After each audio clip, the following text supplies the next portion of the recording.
இந்த அப்பா, அம்மா உறவு வந்து குழந்தைகளுக்கு ரொம்ப முக்கியமானது. நான் சொல்லப்போகிற இந்த அப்பா வந்து அடிப்படையில நல்ல மனிதரும் இல்ல. நல்ல மனிதரும் இல்லன்னா, எண்ணங்கள்ல அந்த என்ன சொல்லுவாங்க, சூது, வாது, பொறாமை அந்த மாதிரியான மனிதர்.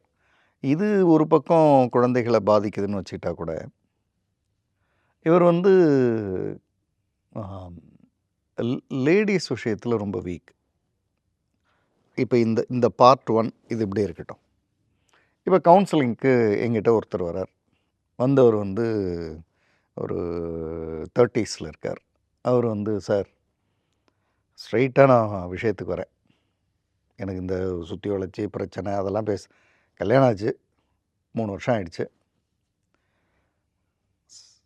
அந்த இன்டிமேசி லைஃப்னு ஒண்ணு இல்ல. நான் எவ்வளவு அதுக்காக முயற்சி பண்ணாலும், அவங்க வந்து 100% நோ அப்படின்றாங்க.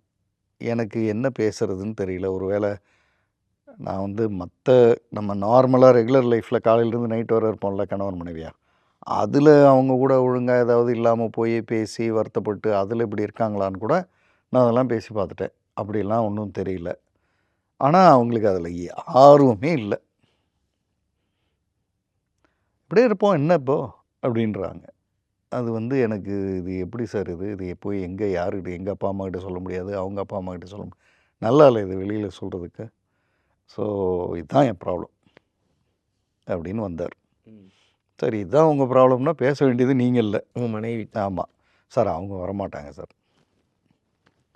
நீங்க வந்து அம் அது நான் அடிக்கடி சொல்லுவேன். இந்த முல்லாவோட கதை ஒண்ணு. முல்லா வந்து சாவிய தொலைச்சுட்டு தேடிட்டு இருக்காரு. அந்த பக்கமா வந்தவரு, "என்ன தேடுறீங்கன்னு?" "சாவி காணாம போச்சு. அதான் தேடிட்டு இருக்கேன்." "எங்க காணாம போச்சு?" "சாவி எங்க தொலைச்சீங்க?" அப்படின்னு. அங்க விழுந்துச்சு அப்படின்றாரு. "அப்புறம் ஏன் இங்க தேடிட்டு இருக்கேன்னா?" "லைட் இங்க தான் இருக்குது. அதனால இங்க தேடிட்டு இருக்கேன்." அப்படி.